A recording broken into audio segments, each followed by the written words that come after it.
یہ کیسے انقلاب ہوا کہ یزید جیسے ملعون نے اہل بیت علیہ السلام کو آزاد کر دیا، جو بالکل ترس نہیں کھاتا تھا، جس کے دل میں کوئی رحم نہیں تھا، کیوں اس نے آزاد کیا؟ میں یہ مفہوم پیش کرنا چاہتا ہوں مصائب سے پہلے۔ کون سی ایسی شے تھی جس کی وجہ سے وہ خوف زدہ تھا، ڈر گیا تھا؟ اس کے دل میں کوئی ایمان تو تھا نہیں، وہ خدا ہی کو نہیں مانتا تھا، پیغمبر کو نہیں مانتا تھا، تو اس نے آل رسول کو کیا ماننا تھا؟ نہ قرآن کو مانتا تھا، ہے نا؟ اشعار شیعہ سنی تمام مورخین نے لکھے ہیں کہ اس کے ہاتھ میں شراب کا جام تھا، قرآن کے ورقے رکھے ہوئے تھے، اس پہ رکھتا جاتا تھا شراب کو۔ جب وہ اہل بیت کو لایا گیا اور بار بار یہ اشعار پڑھتا تھا، لعبت ہاشم بالملک فلا وہی نزل ولا ملک جاء، یہ بنی ہاشم نے کھیل کھیلا، ایک کو نبی بنا دیا، کسی کو علی کہہ دیا، کسی کو حمزہ، اور یہ بنو امیہ کو نیچے دکھانے کے لیے کہہ دیا کہ خدا ہے، نہ خدا کو مانتا ہوں۔ یہ یزید کہہ رہا تھا شراب پی کے، نشے میں شراب کے، جب آل رسول لائے جا رہے تھے، کہا نہ میں خدا کو مانتا ہوں، نہ رسول کو، نہ قرآن کو، نہ وحی کو، کسی چیز کو نہیں مانتا، یہ سب کچھ معاذ اللہ استغفر اللہ رب اللہ، یہ سب کچھ جھوٹ ہے، یہ بار بار کہہ رہا تھا۔ تو بعض لوگ بعض کا نادانی میں کہتے ہیں وہ صرف اہل بیت کو نہیں مانتا تھا، باقی سب کچھ مانتا تھا۔ یزید کسی شے کو نہیں مانتا تھا، نہ خدا پہ اس کا ایمان تھا، نہ رسول پہ، نہ قرآن پہ، کسی شے پہ ایمان نہیں تھا، توہین کر رہا تھا۔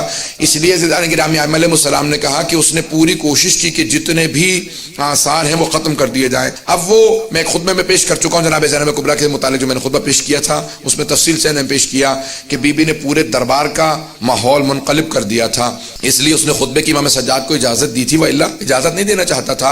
امام خطبہ دیتے تھے، زنجیروں میں ہاتھ ڈال کے وہ بٹھا دیتے تھے، توق جو خاردار تھا گلے میں اس کو ہلاتے تھے، امام دوبارہ بٹھا دیے جاتے تھے کہ نہیں آپ خطبہ نہیں دے سکتے، کیونکہ یزید جانتا تھا اگر امام نے ایک خطبہ دیا تو پورا انقلاب برپا ہو جائے گا۔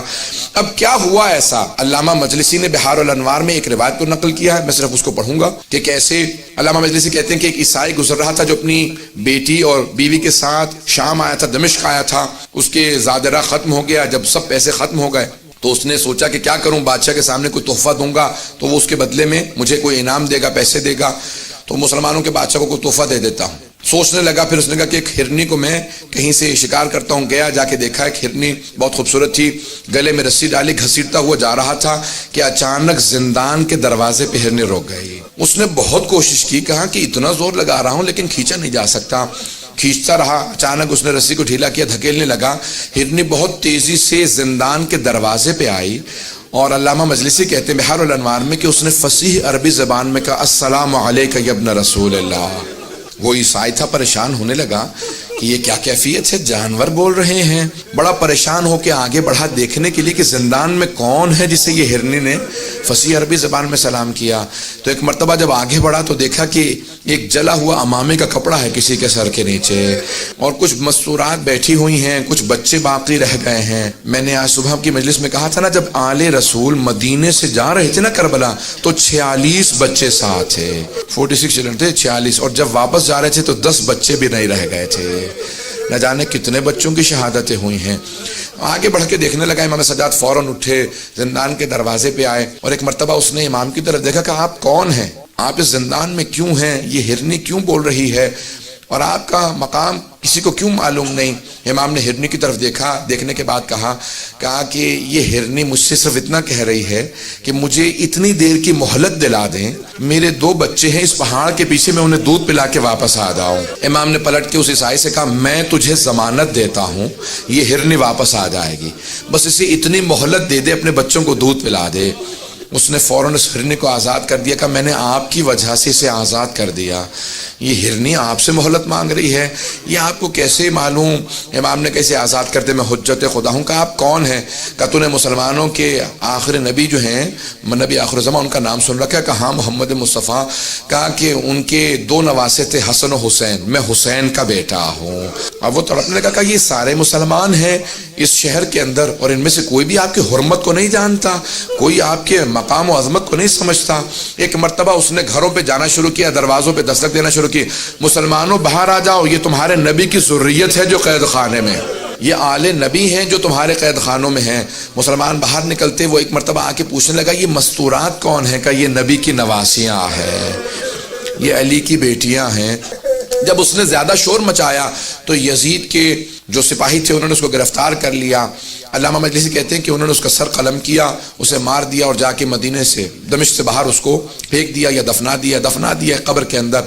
جب دفنا دیا تو اس کی بیٹی نے اور اس کی بیوی نے سنا کہ ہمارے شوہر کو کسی قیدی کی وجہ سے مار دیا گیا ہے۔ وہ فوراً تلاش کرتی ہوئی دمشق کے باہر اسی قید خانے کے سامنے کھڑی ہوئی کہا کہ آپ کون ہیں؟ امام سجاد سمجھ گئے، کیا بات ہے؟ کہ ہمارا ایک ہی سہارا تھا وہ بھی آپ نے چھین لیا۔ امام نے ایک مرتبہ اعجاز سے زندان کے دروازے کھلے، کہا میرے ساتھ چل، اور امام اس مقام پہ پہنچے جہاں پہ قبر تھی، کہا پروردگارہ میری مظلومیت کا واسطہ۔ ایک مرتبہ قبر کھلی، وہ باہر اٹھا، امام کی قدموں میں گرا، کہا میں آپ پہ ایمان لے کے آتا ہوں، میں گواہی دیتا ہوں آپ حجت خدا ہیں۔ امام نے کہا واپس چلا جا، تیری زوجہ اور تیری بیٹی بہت پریشان تھے۔ جب جانے لگے تو امام نے خاتون سے کہا کہ ہم سہارے چھینتے نہیں ہیں، ہم سہارے عطا کرتے ہیں۔ بس اس کے بعد ایک مرتبہ ایسا ماحول بنا، ہر دمشق کے گھر کے اندر باتیں ہونے لگی کہ کوئی یہ قیدی یہاں آل رسول ہیں، وہ عیسائی کہہ کے گیا تھا۔ اب ہر جگہ پہ جب باتیں ہونے لگی یزید کے خلاف، سب لوگ گفتگو چیمیں گوئیاں کرنے لگے کہ یزید نے آل رسول کو قیدی بنا رکھا ہے۔ تو یزید نے کہا ان کو یہاں سے بھیج دو، واپس مدینے چلے جائیں، اب یہ میرے خلاف کچھ نہیں کر سکتے، یہ بیویاں ختم ہو چکی ہیں، ان کو قید کے اندر اتنی مسلسل سختیاں آئی ہیں کہ یہ میرے خلاف کچھ نہیں کر سکتے۔ ایک مرتبہ اس نے کہا کہ میں آپ کو آزاد کرنا چاہتا ہوں، میں آپ سے سوال کروں، اگر کسی دو گروہوں میں جنگ ہو، شرائط وہ رکھتا ہے جو جیتتا ہے، شرائط وہی رکھتا ہے جو جیتتا ہے۔ تو ایک مرتبہ یزید نے کہا میں آپ کو آزاد کرتا ہوں۔ امام سجاد نے کہا ہماری کچھ شرائط ہیں، شرائط پوری کر دے، ہم واپس چلے جائیں گے۔ کہا کیا شرائط ہے؟ کہ پہلی شرط ہے شہداء کے سروں کو واپس کر دے، دوسری شرط یہ ہے کہ جو تبرکات لوٹے تھے تبرکات کو لوٹا دے، اور تیسری شرط یہ ہے کہ ہمیں یہاں پہ رونے کے لیے ایک مکان دے دے، ہم اب تک کھل کے رو نہیں سکے ہیں۔ بس بھئی آپ پہ اور مجھ پہ تو کوئی پابندی نہیں ہے، بیویوں کے گریے پہ بھی پابندی تھی۔ آج سنیں گے مصائب کو، بس بھی بس ایک چراغ رہنے دیجئے گا، اب سنیں گے مصائب کو، یہ چراغ بجھا دیے گئے تاکہ کوئی رونے میں حیا نہ کرے، کوئی رونے میں شرم نہ کرے۔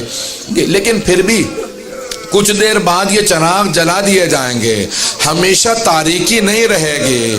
ایک 3.5 برس کی بچی تھی، وہ ہمیشہ یہی سوال کرتی تھی اماں دوبارہ کبھی چراغ بھی جلیں گے، کبھی روشنیاں بھی ہوں گی۔